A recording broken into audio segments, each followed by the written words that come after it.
Welcome to the show, folks. This is Wrestling Changed My Life. Here we go. I wrote down my goal of being a 2010 141-pound D1 NCAA national champion.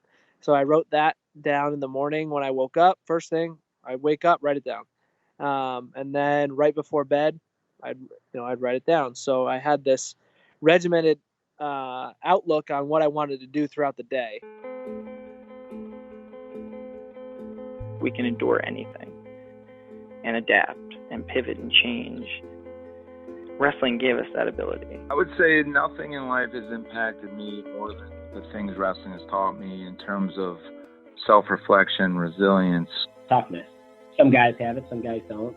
Adversity, 100%. How to pick myself up and be a man after I failed. And everything that has shaped my life and where I'm at today would not be there without the values and basically the lessons I've learned through the sport of wrestling. For me, wrestling saved my life because it allowed me to focus and channel my energy. We're fortunate if you wrestled, because if you wrestled, natural talent helps, but it's 5% of the ingredient. It pales in comparison to heart and technique and effort. It humbled me, taught me humility. Nothing can humble you more than wrestling. I think it's the learning to adapt, right? You learn how to adapt, you learn how to solve problems. You know, if I look back at my time I spent wrestling, if it gave me one thing more than anything else, it's mental toughness. Ladies and gentlemen, welcome back to Wrestling Changed My Life. This is yours truly, Ryan Warner. It's Friday, May 15th, and we have a great episode for you today. It's Kyle Dake, Kid Dynamite, the first four-time champ ever. You know who he is. Let's just get right to the interview. Fan of the week, Jason Santos from Iowa City, University of Iowa grad, data scientist. Thank you so much for tuning in, Jason. I appreciate it. Folks, this episode is brought to you by Beat the Street Chicago Virtual Gala. It's happening Saturday, June 6th from 8 to 9 p.m. I'm on the Young Professionals board at Beat the Street Chicago. And folks, if you've ever done anything for me, a lot of people ask, how can I support the podcast? How can I help what you're doing? Go register for this event. It's free to register. And I want you to see what we're doing with Beat the Street Chicago and what Mike Powell's doing with Beat the Street Chicago. Go to WrestlingChangeMyLife.com. You'll see the virtual gala registration page on my homepage. Click that, register. That's all I'm asking you to do. Saturday, June 6th, 8 to 9 p.m., Beat the Street Chicago virtual gala. Go to WrestlingChangeMyLife.com to register. That's it, folks. Let's give it up for Kyle, Kid Dynamite, Dake. Peace! Kyle Dake, welcome to the podcast, sir. Thanks for having me. Excited for the conversation. I figure we could start with something that's near and dear to me, journaling. And I've read in a number of reports that your first day at college, your mom bought you a journal, and you continued to write in that over the course of your career there at Cornell. What did you write in the journal, and what was the meaning of that to you over your 4 years at Cornell there? For as long as I can remember, my mom has been, the person that said, hey, you can do anything you put your mind to. You can go do this. You just got to focus and have a commitment to it, and you can get it done. So that was the mindset I had going into college. And since I wasn't getting that daily reminder from my mom, like, hey, make sure you're working, doing this, doing that, whatever you can to get better. And, because she would take me to practices, she would drive me an hour each way to go to practice 3 times a week in the summers. And, she did a lot for me when I was in middle school and high school. And when I got to college, I wasn't going to see her every day. So she found this Cornell journal at the Cornell store and was like, hey, basically here's for you to take over where, maybe I was helping you. I know you already do this, something like this, but, continue to do it every day. So I kind of went along with it, and I wrote down my goal of being a 2010 141-pound D1 NCAA national champion. So I wrote that down in the morning when I woke up. First thing, I wake up, write it down, and then right before bed, I'd write it down. So I had this regimented outlook on what I wanted to do throughout the day, And, it wasn't every time I put pen to paper, but a lot of times I would put pen to paper and I'd write down the goal. And, it was just something to keep me, it was like a tether, and it kept me on track to get to where I wanted to be.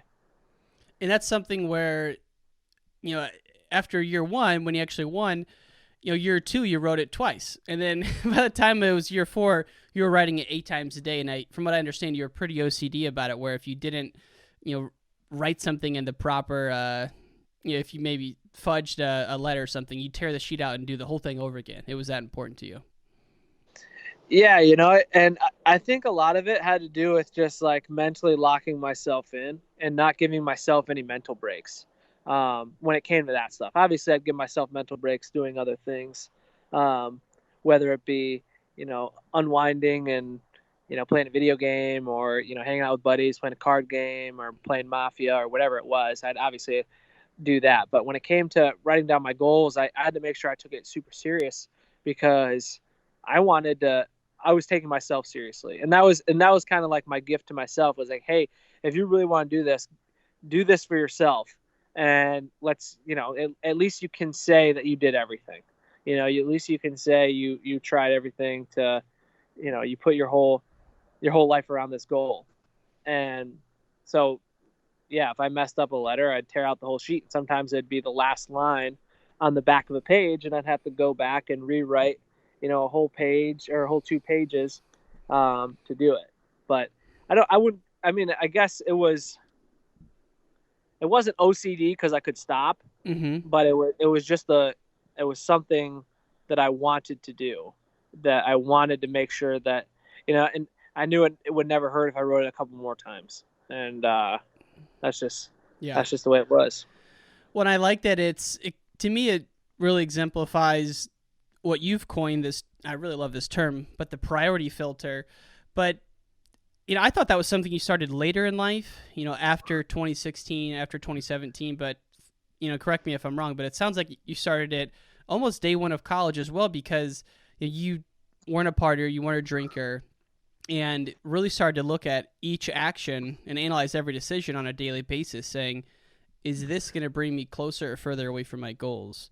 Could you just maybe talk about that? Because I think that's really unique for someone that young to have that thought process. Yeah, I mean, I guess I didn't. Yeah, I guess I didn't necessarily coin the term at the time. Priority. I don't even know if I coined the term. I know I don't think I've seen it everywhere. I've seen people talk about filters, like, oh, I'm going to filter, these ideas through, yes or no or da da da. Maybe I am the first one to say priority filter. And if so, it's already been copyrighted, so nobody else can take it. So there we go. Anyway, but, I had always been doing it for a long, long time. I can even remember in high school and middle school, like, is this going to make me any better? Like, is this going to make me better at wrestling? Or is this going to make me better at baseball or football or whatever I wanted to do? I was like, is this going to help me? And if the answer was no, then I'd be like, yeah, I'm not going to do that. So, like, one thing that I remember is, like, I was skateboarding with one of my buddies, and I wasn't great at skateboarding. I didn't really put much time into it, much effort into it. But what I did was, I was like, well, I wanted to be able to do a kickflip, and I was like trying. One time I just like got really close to just like not breaking my ankle, but like I felt like I could have broken my ankle. And I'm like, what am I doing? Like, am I really going to try to do this? Am I going to really sacrifice my whole, it was in the fall because school had just started. Am I going to sacrifice this whole football season and wrestling season because I want to try to do a kickflip? And then from then on, I never tried it again. Like I didn't have any desire to do it after that. And so that was probably, I think I was in 6th grade or 7th grade when that was going on. But then, obviously it carried over. And, a big thing is you can only, your priority filter is a yes or no question. Is it going to help me or is it not going to help me? And if you think it's going to help you, at least the placebo effect will help and say it will help you. You know what I mean? So I forget what the percentage is that the placebo effect works. I think it's like 33% or something like that. so I had made those decisions like, yes, I'm going to do it. Yes, I'm going to do it. And obviously my priorities have changed. And the questions have changed as I've learned more and more about the human body, about, how I'm supposed to operate and things like that. So as my knowledge changed, my priority filter changed, or the filter didn't change. The answer just changed. So, that's kind of how I ended up where I'm at right now. And, who knows, 10 years from now, there could be something different that causes another change. And, I guess there's you have to have a moral code, attached to it, because if I didn't, I would be, I'd be doing steroids every day, and because, this is going to make me better. And obviously there are drawbacks, a ton of drawbacks to doing steroids. I wouldn't recommend anybody do them. But that's a slippery slope that a lot of athletes can get on, because maybe they're pain or their body's just not working like it used to, or whatever. It's gone through so much damage. It's daily damage. Not eating right. You're not drinking what you're supposed to be drinking. You're doing things that are harmful to your joints and your cartilage, and those are you're gonna have those consequences down the road. And when people don't like the result of their previous actions, they look for something else. And a lot of times, that's either retirement, or sometimes it's people doing steroids and trying to get an edge. And you were, that being said, have a moral code and don't do steroids, but do everything that you can to get to the best you can possibly be. And you're, I'm fascinated by the work you're doing with functional patterns and how that's changed some of your daily habits, and we'll definitely get into that. But you just mentioned your retirement there in passing, and again, from what I've found is that you were contemplating retirement. I don't know if it was like 2016, right around there, but four-time national champ, just unbelievable college career. Obviously, anyone knows that. But then, from 2013 through 2017, you were battling the best wrestler maybe of all time, but also dealing with some pretty serious injuries. You had the Liz Frank, and then you had, I don't even know what to call it, shoulder, bicep, everything. Something was wrong there. And so you had two big injuries. Did you ever think about retiring during that time? After I hurt my foot, I was like, you know what? This was a fluke accident. This wasn't, this isn't anything serious. Like, it's serious, obviously, but it wasn't my fault. Like, none of my previous actions. This was just a freak accident. And, and that's how a lot of people view injuries nowadays. They're just like, wrestling's a tough sport. It's a freak accident. And there are certainly 100%, there are certainly cases where that happens. And it happened to me, unfortunately. When I hurt my knee in 2018. So, the idea behind it is that, or not the idea behind it, I guess where I'm going with this is that after 2013, I was like, you know what, I can still do this. Then 2016 comes around, or 2015 really. I fractured my scapula, and I got an X-ray at the OTC. I was wrestling one of the Greco guys, and there were supposed to be no throws, and he ended up throwing me, and I wasn't ready to fall, thinking, because I had no idea he was going to throw me. Then when it was too late, I tried to defend and ended up just destroying my shoulder. Well, at first, like, it's just a fracture. You'll be okay. 6 weeks, come back, you'll be fine. Well, 6 weeks came around, 8 weeks came around. I'm like, I'm not doing any better. Like, my shoulder is still ripped apart. Like, I had been doing some rehab and, trying to get better. So I went and got an MRI, and my shoulder was just, destroyed. It was really, really messed up. But I had already, made that decision to come back and do everything to get better. And so I still wrestled. I guess that was the end of 2014 and leading into 15. So then I wrestled in 15 with a bum shoulder. And then, I was like, well, this is Olympic year. If I can't get surgery now, if I get surgery now, I'm not going to be able to wrestle at the Olympics. I'm going to be rehabbing the whole time. So I just decided that I wasn't going to get surgery until after the Olympic Games. And, I was going, Jordan ended up winning in 2015, I think, or getting a medal. I think he won. And, Jake Herbert did not medal. So there was nobody sitting out. So I had wrestled with all those guys before. and I've done fairly well. I feel like I do well at weight classes when I move up. Mm-hmm. So I decided that I was going to try to get bigger and move up, and I did that, and that was, like I said, end of 2015, and so 2016 comes around. Obviously, I don't make the team. I'm sitting down in anti-doping after the Olympic trials, just like, what the heck just happened? How did I let that slip away? I was, I so close to making, to accomplishing that goal of making a team, and I just let it slip away. So afterwards, I'm thinking about it, and like, man, and then it hits me. I'm like, man, my shoulder really hurts. Like, this stinks. This is not good. And then, I kind of convinced myself. I'm like, hey, the reason you think it hurts is because, you lost, and it's not as bad as you think. You're just sulking yourself. So I gave myself some time, and once I mentally recovered from not making the team, I was like, yeah, my shoulder still hurts. This is not fun. I hated the 3 surgeries that I had with my foot, and I've been battling this injury for over a year and a half now. What do I do? And it was around that time where I had found functional patterns to help me with a lot of this stuff. And it had helped. It had helped a lot. And then but it had nothing to do with my shoulder, just because the tutorials that I found online, I didn't see any practitioners, and it was kind of in its early stages.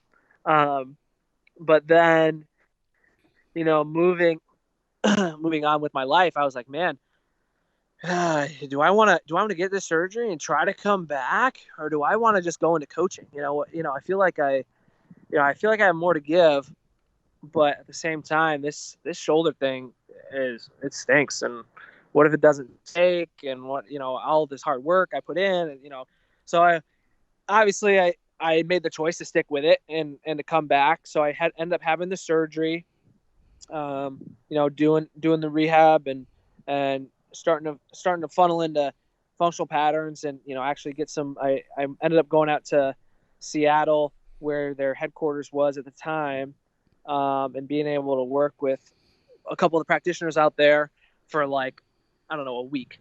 I was for like 8 days or 8 hours straight.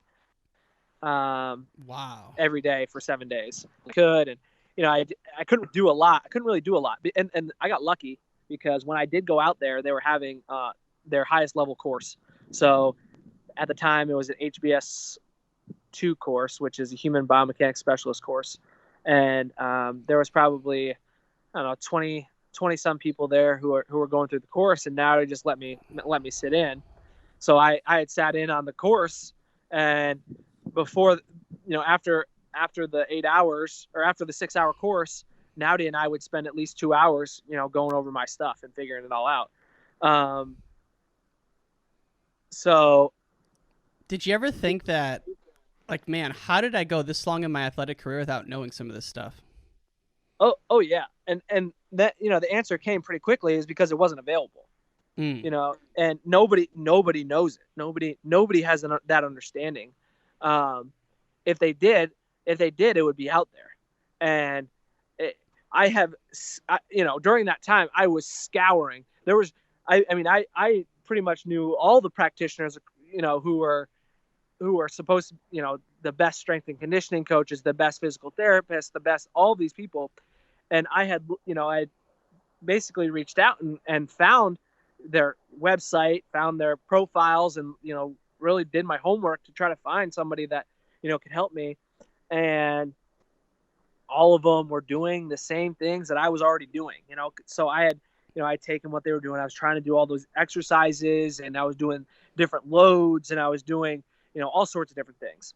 And, and like deadlifts and things like that, or what types well, of? Well, it was just, all that stuff, obviously, all the Olympic lifts, and Cornell still has an excellent strength and conditioning program. The The coaches there are incredible. They do great work, but it didn't work. Mm-hmm. It didn't work for me. Right. And I think that when it's like just my knowledge changed, and I all of those people that worked over there, I have awesome relationships with them, and I was there. I was that guy. I was always over there. I was always trying to be get better. I was putting in the extra time, and I had built up really good relationships with them. But then when I found new information, and it wasn't just like one day I found new information. It was like slowly building to find it. But I had to make the switch over to phone patterns and basically just hand over my career to the people at FP and be like, listen, I need your help. I'm not going to be able to do this without you. So there's some certain things that they made me look into and research and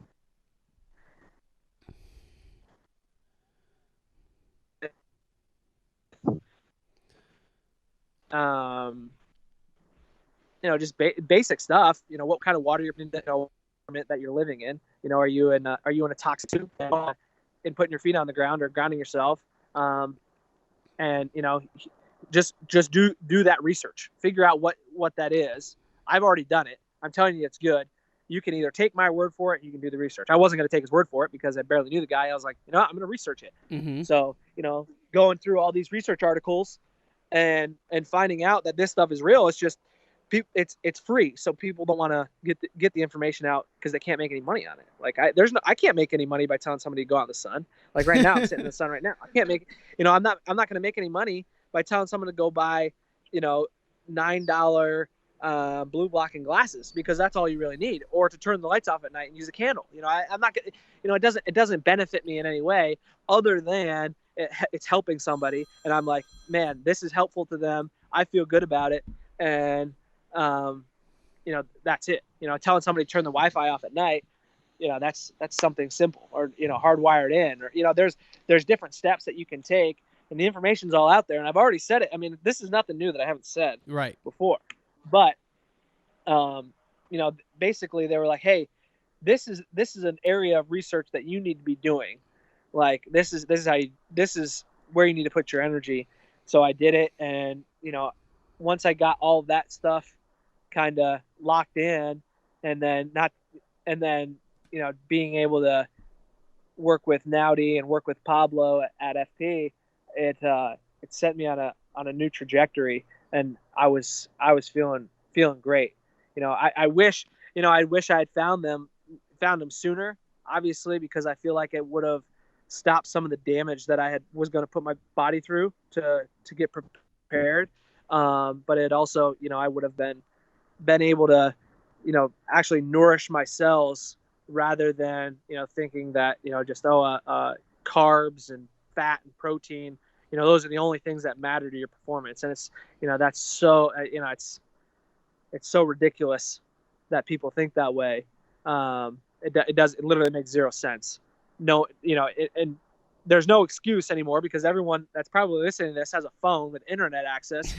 So they can do the research that, they can go in and look for it, and nobody's hiding it. Go find it. Nobody's hiding it. Go find it. And you'll see. But there's just cognitive dissonance and, confirmation bias. Like, oh, the first article I see is, about how, I need to be getting my carbs in at this time and this time after I work out, then I'll be good. But yeah, it plays a small role. But there's a lot of other things that you need to be worried about. But anyway, so long story runaround. As soon as I found FP in late 2016, when I was out there, I had been only a couple months outside my surgery, so I wasn't able to do a ton. Mm-hmm.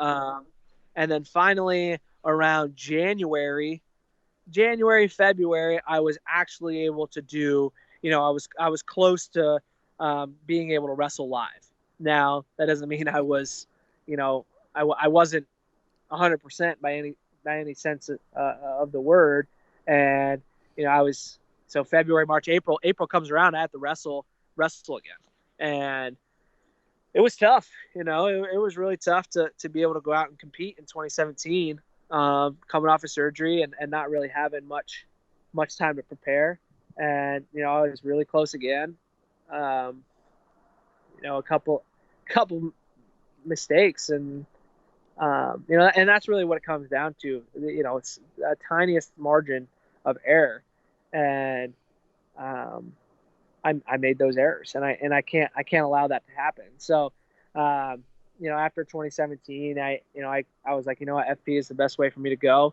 So I just kept going, and I kept getting better and kept fixing my problems. And it's like an onion, peeling back all these layers. You think one thing is gonna fix all of your problems, and it just reveals 10 more. Right. And it just, you get fix those 10, and now all of a sudden there's another 100 that you're having to go through. And as the knowledge grows and as you peel back more layers, you realize that, maybe some stuff that you were doing before doesn't work. And that's happened. I mean, literally every single time I go out and train with Nowdy. He was in Seattle. Now he's in Hawaii.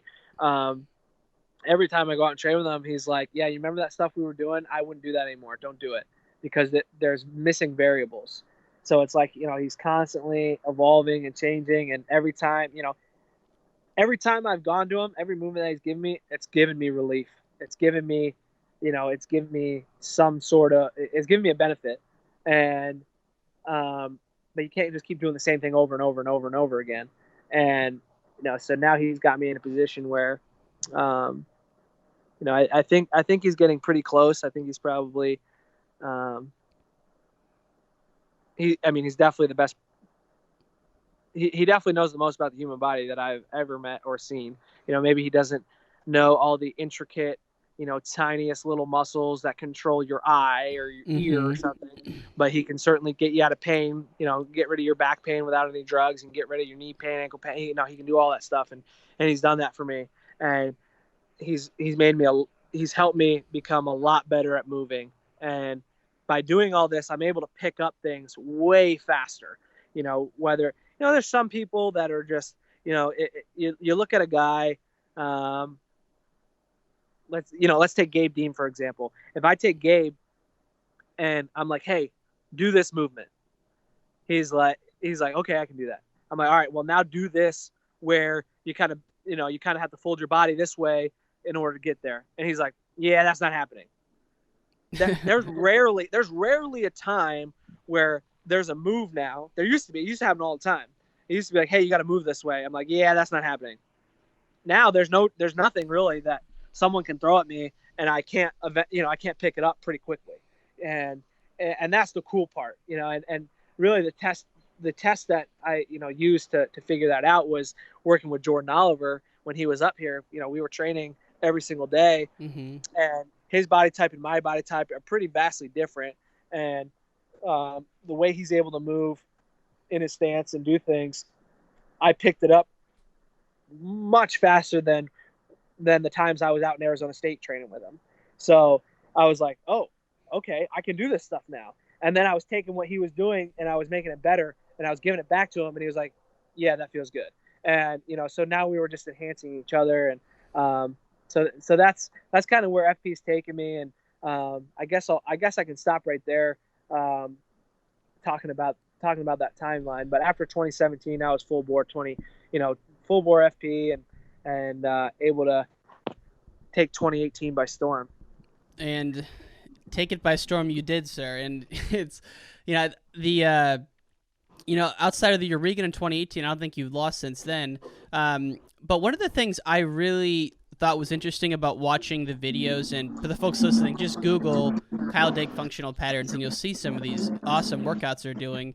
One, the weight you're never using too heavy of a weight, which looks, is kind of counterintuitive. But the second thing is, this guy has really gone out of his way to learn wrestling, because a lot of the skills you're doing, you're like doing a kind of like a shot, but then you do maybe you pump up a kettlebell and then you throw a ball. It's like the movements are made for wrestlers. So I got to tip my hat to those guys on really learning the ins and out of wrestling. That had to be a big process for them. Yeah, Yes and no, because at the end of the day, he's trying to make me like walking, running, throwing, and standing are the four things. Standing is not really a movement, but walking, running, and throwing are three big movements that are a priority. As humans, our priority is to walk, run, and throw, and that's where we came from. That's how we survived for thousands of years before we could, have trucks loaded with fruit from Florida driven up to or flown up to Ithaca, New York. We never had that before. We had to eat what was around us, right? And we had to hunt what was around us. We didn't have livestock. We were just moving around. So, we had to have specific skills, and if you didn't have those skills, you weren't eating. So, walking, running, and throwing were the skills that you needed in order to survive. So, knowing that and taking that as a priority, that's really where he's put me into really good shape. Because if you're a really good sprinter, let's take LeBron James for example. He can sprint. He's sprinting up and down the court all the time. Yep. And he can move really well. Or someone like Floyd Mayweather or Barry Sanders, they can sprint really, really fast and move really well. If you gave them a good coach in wrestling, or you put him near someone who knew what they were doing with wrestling, they'd pick it up like that. That's how Nowdy is. He moves really well for a human. Now he's not a professional athlete. He's never done that because he's 5'4" or 5'3" and doesn't have the genetics for it. But the way he moves is really, really impressive. And it's just, he put in a ridiculous amount of time trying to map it all out and figure it all out. And he's trying to, put those downloads into me. And if I tried to do that same workout that you're talking about, in 2016 when I first saw him, you would be like, what the heck? Like it wouldn't even, I couldn't even do it. I couldn't finish it. There's no way. Right. There's no way I could finish it. And it's simply because I had so many deficiencies in my movement and in my muscles and in the way my bones and joints were set up, that there was no earthly possibility for me to do that. So he has picked up wrestling. He has watched a lot of film, trying to help me, get better at certain movements. But at the end of the day, he's really just trying to make me a better human. And the way he's doing that is through walking, running, and throwing. Well, man, if you watch the videos, it just seems like you're moving very fluidly and pain-free almost. It's awesome to watch. And the other thing that I've read has changed a lot for you is your diet. And so if you were to go back to freshman year, I think you roomed with like Stryker Lane, the heavyweight at the time. What was your diet back then as opposed to what it is now on a daily basis for you? Are you cutting carbs? You thinking about it that way at all? I mean, I've seen your Instagram and some of the meals you eat. It looks pretty awesome. But just generally, what are some of the principles you've changed over the years from a diet perspective? And my freshman year, I'd go to the dining hall, and whatever was there, it was pretty much what I would eat. They had a Asian section where you could get stir fry and wok, and they had Italian section where it was just pretty much pizza and pasta. Mm-hmm. They had their grill, so you could get grilled chicken, but it was always dry. You get a turkey burger, or you could get a hamburger, or whatever, and then they would have like mac and cheese, and they would have a salad bar. Sometimes they would have something whatever, and obviously they had their cereal bar and their ice cream bar, and like that, just like what a typical dining hall looks like. And I just ate what was at the dining hall, and most of the time it was like I wasn't focused on it. I was just like, okay, I was really worried about calories in, calories out. I was worried about. Were you cutting a lot? I was kind of worried about. Oh yeah, I cut a ridiculous amount in college. I mean, I don't even like to talk about it other than teach people the lesson. But my freshman year, I came in, I only weighed 150 pounds. I grew about an inch, and I grew about 2 inches wider, and then all of a sudden I was 162 pounds. A week and a half before the conference tournament. So I was really, really big. Getting to 141, right? Yeah. Oh. And then the next year, going 149, it was similar. I was 162. I was like, oh, 49 is going to be easy. And I grew another inch wide, and my legs started to put on some size, and all of a sudden I was weighing 170, 172, getting down to 149. So I was cutting, a ridiculous amount of weight. And then I weighed about 172, cutting down to 57. So I was like, oh, this is going to be easy. And then my senior year, I weighed about 169. Actually, I lost some weight going to 65. So I ended up, I was after my sophomore, at the end of my sophomore year, I was probably a 57 pounder. And then I probably could have been a 57 pounder for the next couple of years after that. But obviously, things change, and I have some traumatic experiences, from those days of cutting weight, and I wouldn't recommend anybody do it. I guess the one silver lining thing is that it made me tougher. But I always felt like I was kind of tough as it is.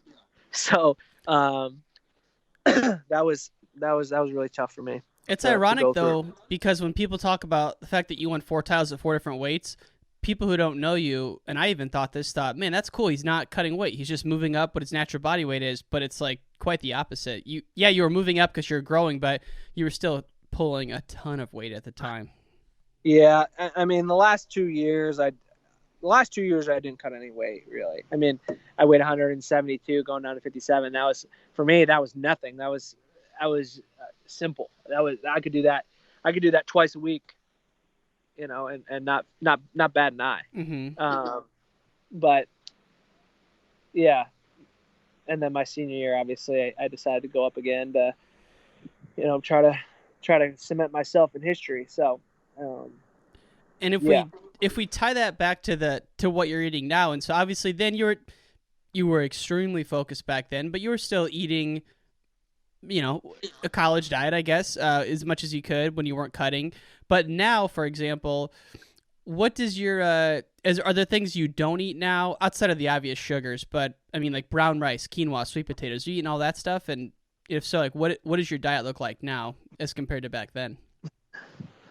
I try to do my best to eat seasonally.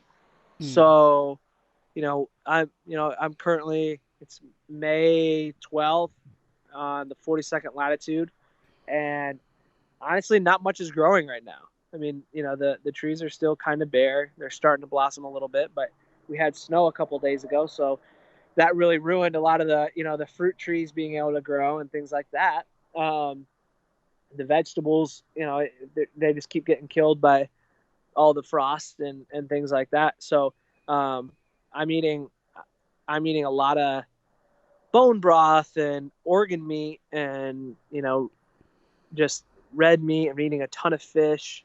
I'm eating pork. So a lot of it has to, a lot of what I'm eating is that. And obviously I eat in, some squash.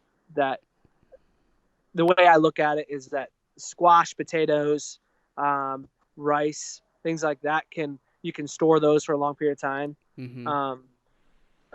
In down in your basement, or you bury them or whatever. What people did back then. So I give myself a little bit of a break on that stuff, but it's like you're living as a hunter-gatherer almost, in the sense you're kind of putting yourself back there and thinking, if I was an Indian in upstate New York 600 years ago, what would you have at your disposal right now? And that sounds like that's what you're basing a lot of your diet decisions off of. Yeah, I'm doing my best in that sense. I'm trying to another thing to remember is that I'm not a Native American. I'm not right. originally from here. My ancestry is from all over Europe. I don't even know where. I'm basically just a mutt. But yeah, I mean, I have fair skin tone, so what I eat has to be different than what somebody else with a darker skin tone is going to have. Sure. And you kind of gotta, and this is again more research that you can do. You got to eat to your haplotype, and basically eat to your skin tone, and combine that, if you if you have a light skin tone, you can thrive and survive more at higher latitudes. Whereas if you have a darker skin tone, you're going to struggle at higher latitudes. Mm-hmm. And there's a mismatch there that has to do with, there's a lot that goes into it. But yeah, you would thrive more closer to the equator, and there's higher there's higher angle of sun, and you can get more sunlight, and there's a lot of things that go into it that I don't think I'm prepared to speak concretely about, other than I know that people do better when they have more sun and they can drink water. And people say, oh, there's outliers. I get it. I get that there's outliers. I get that there's people who have issues, pigment issues and things like that. But for the most part, if you're the closer you get to the equator, especially if dark skin, it's probably better for you. But anyway, you can make it work, and thousands of people have made it work. Thousands of athletes have made it work, and have thrived doing it elsewhere. So I try to do my best. I eat a ton of fermented foods. I mean, I fermented vegetables, and are pretty much what I eat. Fermented eggs you can eat too, but you can do the meats as well. But I don't venture to the meats. I'd rather have it fresh. Fermented vegetables. I'm writing that down because I've never especially heard if it's over that term before. But I'll look it up afterwards here. Yes, you have. Yes, you have. You know what sauerkraut is. You know what kitschy is. You know what. Yeah. You know what a fermented vegetable is. You know what yogurt is. Fermented milk. You know what kefir is. So. Got it. Yeah. Okay. Yep.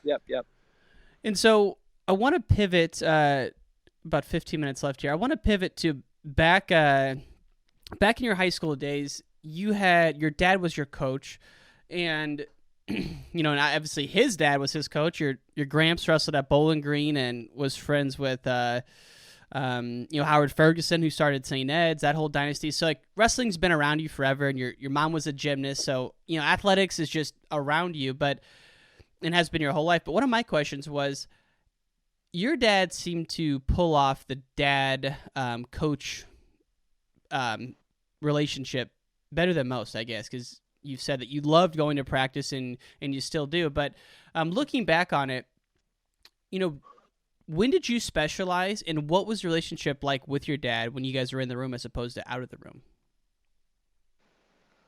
My dad definitely pushed me, and he expected me to honor all my commitments, and commitments to myself, commitments to my teammates, commitments to my family. So he definitely made sure to push me to do those things. And it was no different in the wrestling room. He pushed me, just as hard as all the other guys. And he knew how much I could take, and he knew, he would toe the line, and obviously there were sometimes I was just like, I would feel like he stepped over the line, and I felt like he was yelling at me or whatever, but that was so few and far between to the number of times that I just felt like I was on fire. I wanted to run through a wall because, he was just like, he knew what to say to get me motivated, and he knew how to push me to greatness. And, there was definitely times where he pulled back, and, maybe he did have a plan. He never told me the plan. But maybe he did have a plan on when he was going to be like, and I feel like he's more of like a, test the waters and see every day. Mm-hmm. So, if he saw that I had a tough day, or, I wasn't feeling great, he knew that he'd be like, all right, he doesn't need to be, motivated in this way. Let's focus on something else. And, he had 20 other guys to worry about too. So right. It wasn't like all of his attention was on me. We had an assistant coach, a couple assistant coaches that helped me a lot as well. And, they knew how to play a different role depending on what was going on with my dad. And, whether I was, I needed a minute I needed to not have my dad coach me. I needed to have, whoever else, Coach Cottonmel or Coach White or whoever, like, hey, this is what we need to do. Let's get going. And so he did an excellent job helping me that way, like excellent. And then when we were home, he would never really bring up wrestling. I don't remember him bringing it up really at all. Wow. My mom would bring it up, like, how's practice? And then I would talk about it, and I'd say, oh yeah, I had a really good day today. I did this, and this, and I'm like, okay. And then my dad would chime in and be like, oh yeah, you did this too, and blah blah blah, and be like, oh, what did you got better today? What'd you do to get better? And I would tell him, or he's like, was there something that you need to improve on from practice? It was just like a conversation really with my mom, but my dad was just like kind of steering it a little bit and being like, oh yeah, we got to work on that, sit out turn in a little bit or stand up a little bit and keep getting better there or keep getting better on top, or, it was just little things. And it was subtle. He had a very good touch, to make sure that I was, he to make sure that he was dad at home. He wasn't right. He wasn't trying to coach me at home. He wasn't trying to, pull me in pull me on the living room carpet and be like, hey, you got to do this and this and this. You weren't doing that. What are you doing? Smack me upside the head. It wasn't like that. Right. But if there was a time where I was like, come here, Dad, and he'd be like, okay, I'm coming.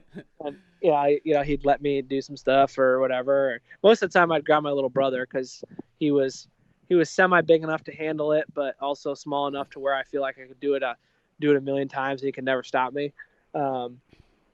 But yeah, I mean, I had a good little situation with my dad being able to do both the coach and the dad. And plus your mom seems like one of the most positive people that I've read about or I've seen interviews with. She seems like always just very optimistic. Yeah, I mean that's how she is. She just grew up that way. And I don't want to speak for her, but she's had her life experience has pointed in the direction of being ultra positive about everything and being optimistic about everything, and like, hey, this is great. Even though you didn't get what you wanted, it's probably a good thing. Let's find the silver lining here, and let's focus on that and keep getting better. And we can learn from our lessons, and we'll do that. But it's not win and lose; it's win and learn. And she never said that, but that was basically the message. Yeah, she's. I had some really fantastic parents, and they did a really nice job with me. Well, I know you're a parent now, so you probably have a lot going on, so we'll wrap this up. 2 quick questions from the audience, and then we'll let you run here.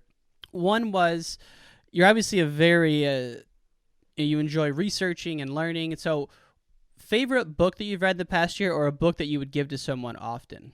What comes to mind there? That's tough because it's situational.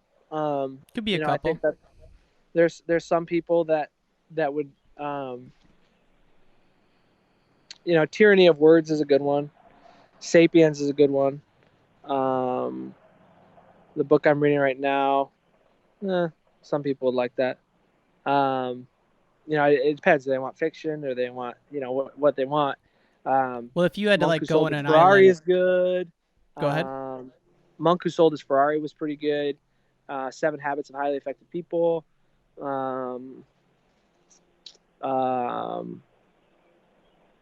Yeah, I mean, there's so many, and they're just, most of those aren't research based, because if I gave you the last 5 books that I read, you'd be like, why are you reading those? I have no idea what's going on. There's no point in me reading those. So it'll get, if people want to do it, they'll find those books, and right. If they want to do the research, there's a couple guys, I'll give him a little bit of a shout out, but Yusuf Hamida, he wrestled at Maryland.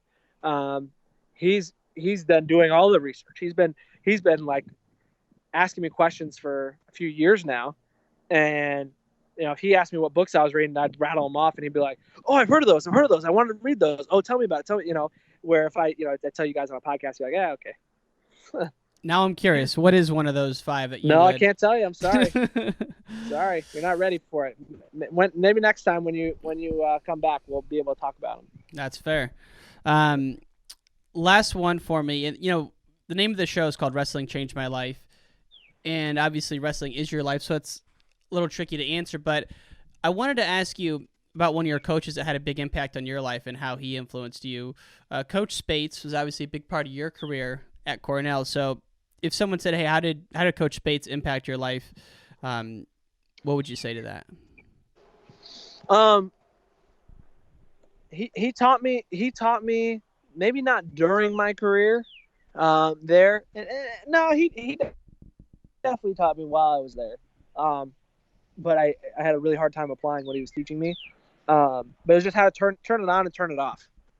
That competitive nature. I would say during college I was 99% turned on with competitive spirit and just go. And it took a long time for me to realize I needed to flip that switch and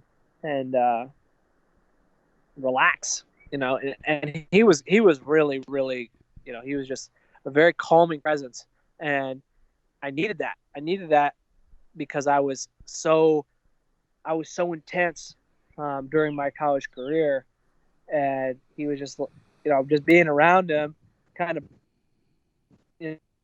brought me down a few ticks. Whereas if I had been around another guy who's just as intense as me, I probably would have just blown up. I probably wouldn't have survived. So I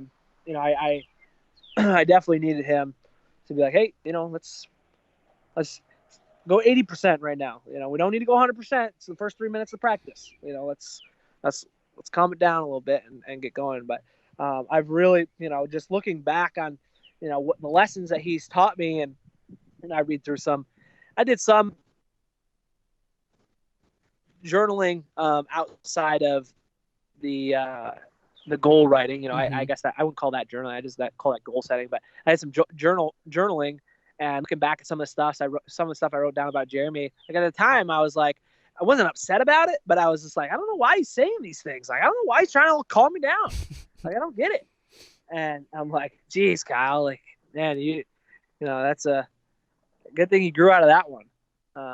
But yeah, I gone back and read what I wrote about him, the lessons he was trying to teach me, and I was trying to process them at the time. I just didn't. I needed more time, needed more maturity to figure them out, and it's played a huge role in the past few years. Like, hey, just there's a time where you're going 100%. There's a time where you need to go all the way back and just hang out with your daughter and relax and don't worry about the world. And all great things must come to an end. If you want to hear more from the podcast, text WRESTLE to 555-888. That's WRESTLE to 555-888.